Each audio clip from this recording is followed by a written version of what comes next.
If you've found your way here, welcome to Her Lonely Voices. This is where quiet stories find a voice. Stories that rarely make headlines, but live in the hearts of people like you and me. Don't forget to subscribe and share where you're listening from, because what I'm about to tell you may sound impossible, but I promise you every word is true. My name is Eleanor Chen. I'm 72 years old, a retired schoolteacher, a widow, a grandmother of 5. For most of my life I was dependable, the person my family leaned on whenever life got messy. To them I was the steady background character, the invisible helper, the wallet that smiled. But 3 months ago, something changed. Today I'm still Eleanor, but I'm no longer invisible. I became the woman who reminded her family what happens when love is taken for granted. Let me take you back to the beginning. I live in a quiet neighborhood in Sacramento. My house is small, modest, but filled with memories. Photographs line the walls. Birthdays, graduations, Christmas mornings, a lifetime of family moments. But photographs don't hug you at night. And after my husband, Henry, passed away 2 years ago, those pictures became my companions. They smiled back, but the chair across from me at dinner stayed empty. Loneliness crept in slowly.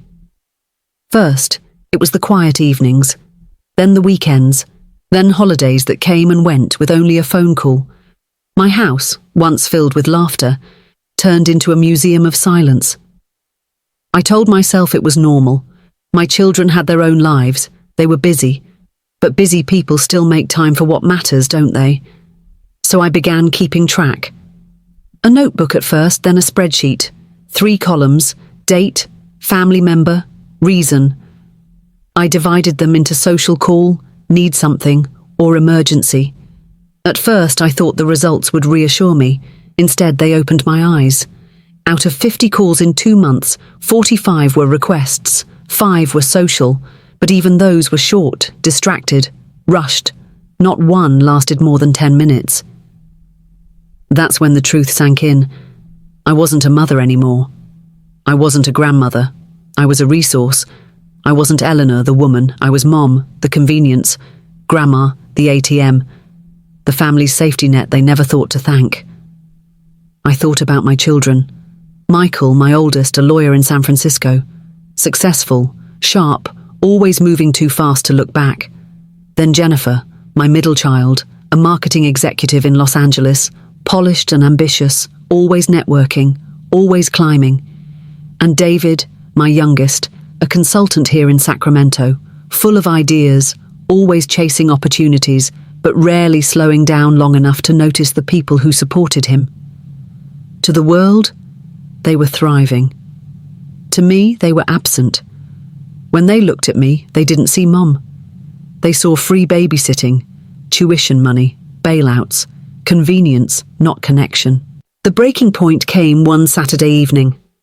Michael had told me about a housewarming party at his new vacation home near Lake Tahoe. I helped him with the down payment. My name was on the loan.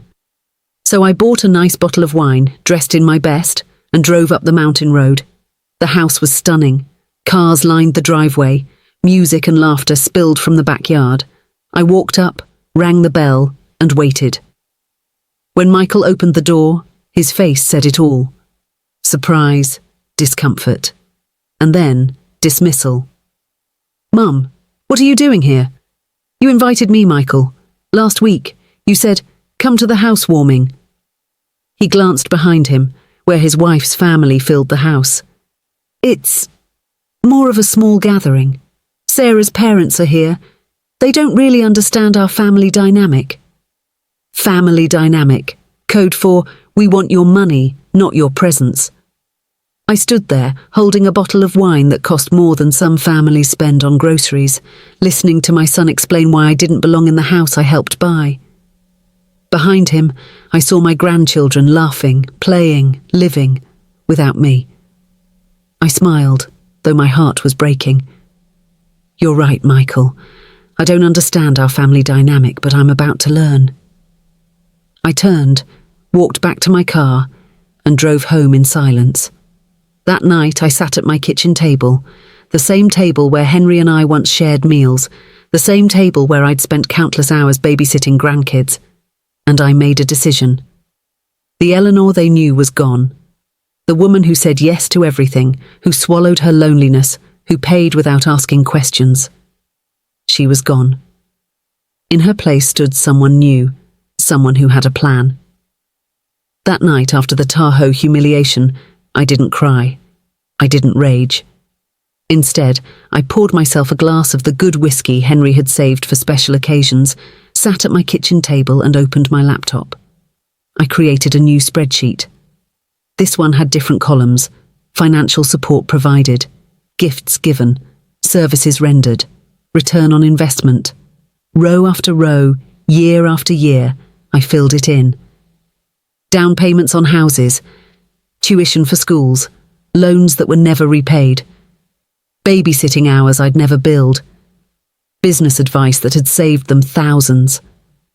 By midnight I had calculated 15 years of sacrifices, nearly $2 million.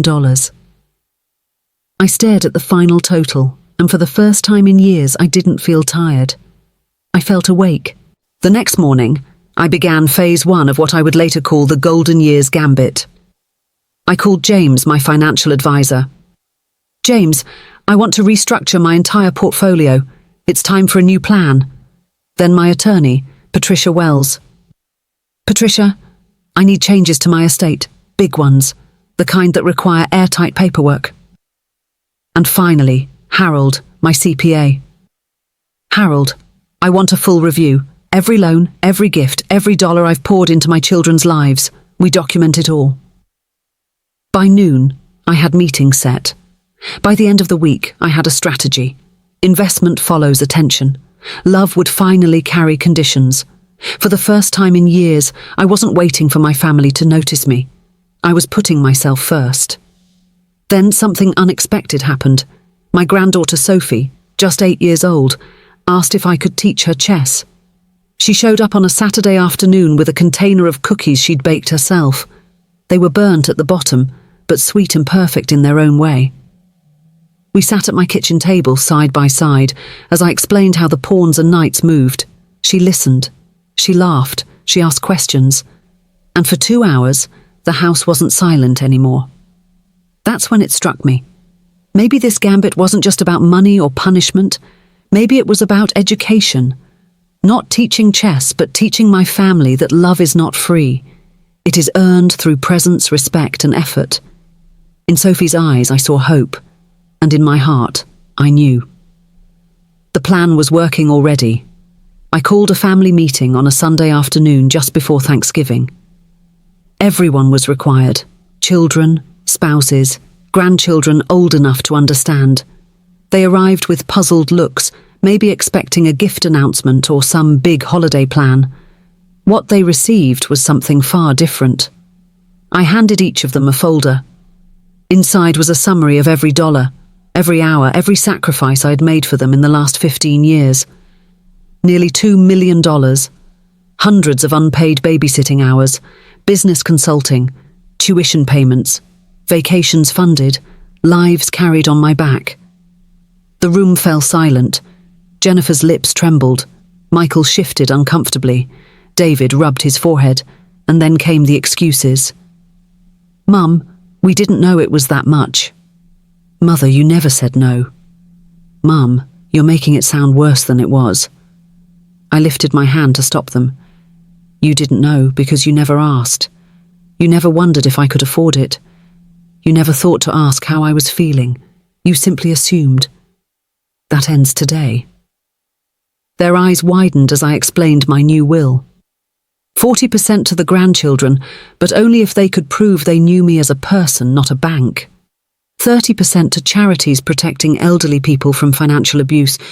30% for me, to live, to breathe, to finally spend on myself.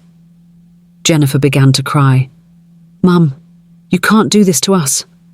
"I'm not doing this to you," I said softly. "I'm doing this for me." That night, I felt lighter than I had in years. But the universe has its own way of testing resolve. A week later, I collapsed at home with crushing chest pain. The doctors said it was a heart attack, a serious one, months left without surgery. Years, maybe, if I fought hard.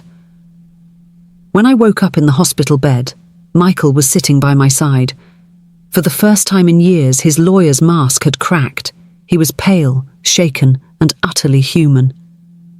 "Mum, I thought we were going to lose you," he whispered. I turned my head, studying him. "You were about to lose me long before tonight. You just didn't see it." Jennifer and David came later, their faces drawn, their children quiet for once. And in that sterile hospital room, I saw something in their eyes I hadn't seen in years. Fear. Not fear of losing my money. Fear of losing me. It was cruel that it took a failing heart to remind them I had one. Recovery was slow, but life has a way of showing you what matters when the noise fades away. In the quiet of my hospital room, I realized something powerful. I had spent my life building bridges for everyone else. Now it was time to build one for myself. When I returned home, the calls from my children came more often. Not requests, but conversations. Michael confessed he had taken up cooking. Real cooking, not takeout. He wanted to make me dinner when I was strong enough. Jennifer called one evening just to ask how my day was. David visited with his wife Lisa, admitting he'd been ashamed of how much he had leaned on me. Were they perfect? No.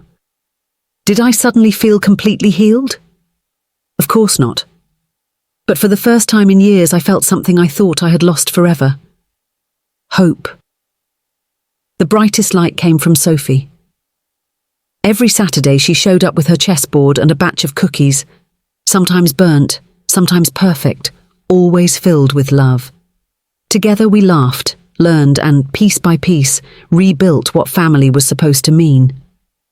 One afternoon she looked at me and said, "Grandma, I love you more than money."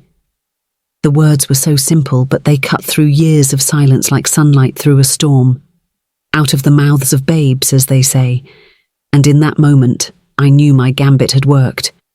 Not because I withheld money, but because I demanded respect. I reminded them that love is a two-way street. So I began to dream again. A cruise to Alaska, a new camera for the photography classes I had always wanted to take, long walks in the park with no agenda, but to breathe. And above all, more afternoons with Sophie, cookies, chess, and laughter that was ours alone. Because life is too short to be invisible, too precious to be reduced to a wallet or a safety net. This is my voice, this is my story. And here on Her Lonely Voices, I want you to remember one thing. The quiet ones among us are not weak. We are strong, strong enough to speak, even after years of silence. And sometimes when we finally do, the world has no choice but to listen. This is my voice, this is my story, and here on Her Lonely Voices I want you to remember, the quiet ones are never weak. If this story touched you, I'd love to hear your thoughts. Share your opinion in the comments below. Your voice matters here and I read everyone. If you found meaning in this journey, please like this video to help others discover it. And don't forget to subscribe to Her Lonely Voices so you never miss the stories waiting to be told. Your support helps this channel grow, but more importantly, it helps keep these voices alive, the voices that might otherwise be forgotten. Thank you for being here, for listening and for giving these stories a place to be heard. Until next time, take care of yourself and of each other.